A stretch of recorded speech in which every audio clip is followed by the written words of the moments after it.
dossier bi may wax nii maa ci teg sama bët yàlla ma tiim. mais ban genre transaction. bañ jàll si. aw ma droit wax ci malheureusement. mais métti na ma métti ba fa métti yëpp. mais lan la jox ñu benn indice.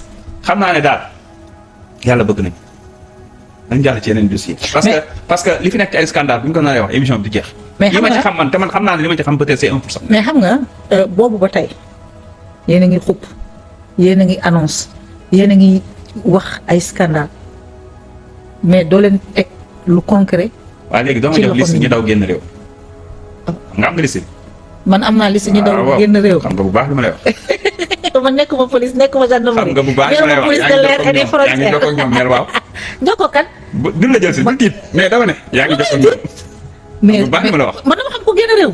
sa diggante yàlla. man xaw ma kenn ku génn réew. je connais des Sénégalais qui vont à leurs occupations. ma ne ministre yu génn réew yi ak yenn directeurs yi. ak fa ñu nekk xam nga leen yaa ngi wax ak ñoom. bu baax li ma la wax. moi je connais des Sénégalais. dama la bëgg wax benn affaire qui vont à leurs occupations. c'est très simple. xam nga contre qui aucun dossier ne pèse pour le moment. sur qui il n'y a aucune procédure judiciaire. pourquoi ils vont fuir. xam nga la moo tax ñuy wax affaire bi nii mu métti te mënuñu xuus mooy amaguñu possibilité mën a enquête bi ñaari mbir a tax benn bi Macky Sall avant bi dem daa soppi OFNAC pour protéger leen CREI plutôt. foog haute cour de la justice taxaw te haute cour de la justice assemblée nationale moo koy taxawal te ñoom segem tas leen HCCT ak CS ñu bañ. xalaat nga benn yoon ñu taxawal haute cour de la justice bu ñu amee Sénégalais yi ñoom bëgg nañ seen xaalis ñëwaat. et si vous n'obtenez pas la majorité des 3/5. le si laa soxla nga koy wax amul. il vous faut 99 députés. boo leen ko amul la tâche va être difficile. 150 yi laay xool ni ñu koy amee. 99 féete na boobu. am na ministre yoo xam ne ñoom ñu ngi toog fii di dox seen i soxla wóolu nañ seen bopp. haute cour de justice boobu. waaw boo leen ko mettre en place. waaw yéen ci seen engouement ñeme ngeen sax dem ba naan da ngeen di traduire Macky Sall en justice. da ngay dégg lu baax li ma la wax ku deful dara buñ taxawaloon fukki haute cour de la justice da ngay dem wane ne defuma dara. mais ici de par le passé on a mis en place la haute cour de justice pour déshabiller des ministres. la woon ni on est dans un état. xëy may leen liberté provisoire parce qu'on n'a pas de preuve. contre li ma la wax on est dans un état. bu la yoon woowee da ngay dem fii yoon ñun bi ñu ñëwee nii yoon am na ñu mu woo ñu dem mu setal leen de grande.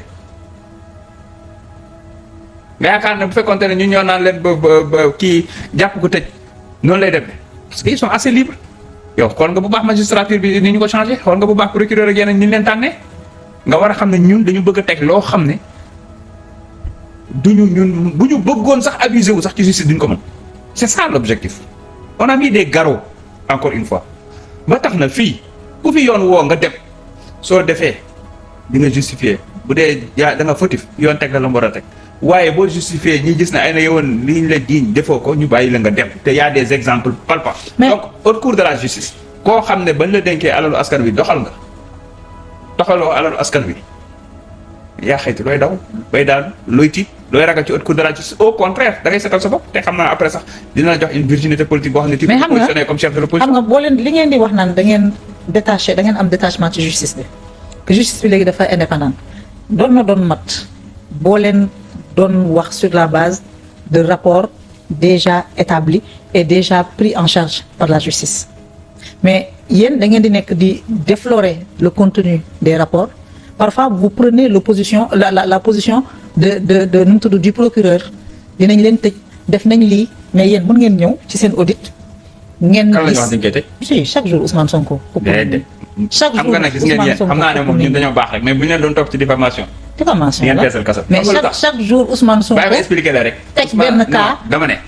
il faut que ñu layoo ko ak yoon. waaw kay. chaque jour waaw layoo ak yoon li muy ça veut dire que mu ngi mais mu ngi leen di condamné au moins rectifié mais mu ngi leen di condamné. waaw non condamné wul xam nga lu tax si mu ngi leen di condamné. xam nga condamné wul xam nga moom dafa wax benn affaire daa taxaw mu ne dañoo maquiller chiffre dafa am koo xam ne nag dafa mën a nëbb lépp lay nëbb booy yi dañ koy tooñ nee nañ dafa nëbb lii donc lépp lay nëbb dañoo maquiller chiffre yi sax may mun a dañoo ñëw nañu dañu am déficit budgétaire 5%. ñu ne la ndekete mbir mi du 5-10 la dañoo ñëw nañu endettement 67% ndekete ña nga ca 83%. mais kan nga war a certifier loolu. xaaral rek ma ñëw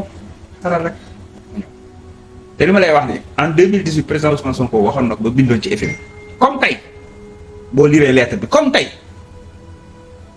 FMI confirmé ñu Macky Sall tollaat fële weddi ko ca même jour FMI confirmé waat gis nga transparence boobu ñu indi wax dëgg ñu ne ñu warul leen woon a wax dëgg bi dañuy wàññil ay points mais transparence boobu ñu indi moo ñu génn ci liste grise bi moo indiwaat confiance bailleurs yi moo tax président Bassirou Diomaye Faye sur sa table tous les grands chefs d'État du monde envoient des invitations. mais balaa ñuy ñëw ci loolu xam nga là où le bas blesse dans votre démarche mënoon ngeen xaar Cour des comptes certifier l'audit des finances publiques publier rapport am sénégalais yëpp jot ci xam ne kat lii moo fi nekk. Vous n'avez pas attendu les scandales dont on parle quand vous dites que ñii bëgguñu réew mi dinañu layoog yoon dërëm bu ñu jël y a pas d'enquête defuñu jugement ba condamné leen pourquoi mënu leen di xaar di respecter les délais de procédure pour que seen wax gën a am crédibilité. Maïmouna soo ñëwee fii am nañu la dénk sa gestion kër gi te loolu du dëgg micro yi di jar 10 000 francs. la ma jar 10 000 francs dama lay exemple laa la jox. ah d'accord xam naa ne yow seen micro moom da nga bëri xaalis. macha allah micro 10 000 francs de. mais micro bi di jar 10 000 francs. waaw. nga jënd lu ci 10 mu nekk ñaata 100 000. waaw. nga ñëw gis ci fac bi ngay def sa bilan annuel nga gis facture bi ñu def ci 1 million benn bu ne ñu jëndee ko 100 000 wala ñu def ci 300 000 benn bu ne ñu jëndee ko 30 000 lan ngay jàpp dans un premier temps. il y a un problème de surfacturation. ok loolu dafa flagrant maintenant doo tëb ne diw la waaye di nga wax ne def na lii moo tax ma ne ñun bu ñu ñëwee ñuy xool ñu gis loo xam ne lii fàng daj la xam na ne y a un problème et ma wax la benn affaire man personnellement j'ai pas dit 10% de ce que j'ai déjà constaté dans différentes structures personnellement je dis bien chaque jour daanaka sama benn directeur indil ma cas bu bees personnellement parce que open bar la woon franchement loolu rek man awma ci beneen qualification xëy na jàppoon na ne duñ mës a jóg ci réew mi nu leen neex nañ koy defee 100 mètres de gants mais léegi nag loolu li nga taxaw naqarlu ko di ko wax parce que Sénégalais yi tamit ñun dañ leen a ji transparence dañu bëgg di gouverner ak ñoom jege leen di leen wax li am waaye du ma toog place juge ne ay na yewoon diw moo def déedéet dinaa wax ne lii laa fi fekk problème am na fii te nii la demee la ca des juge moom day woote te am na ñoo xam ne ña ngay wuy ji di wax di tontu ci li leen di laaj kenn yëgul parce que bu njëkk nag da nga daan dem balaa ngay génn sax PV bi génn état lañ yor léegi am na ñu nekk di wuy ji de. mais c'est un processus ñi nga xamante ne ni amuñu yenn mbalaan yeeg yooyu ku rek kii raay am na ñu nekk di wuyu kenn du yëg. mais c'est un processus mais c'est comme ça que les choses doivent se passer. waaw kay c'est un processus normal. mais pourquoi ça ne se passait pas comme ça avant. kon rupture am na beneen point yi. non on a un état mu am nguur bu bees bu ñëw. yow xam nga sa président de. ma ne. xam nga sa président bu baax de. xool ko mu bëgg maa door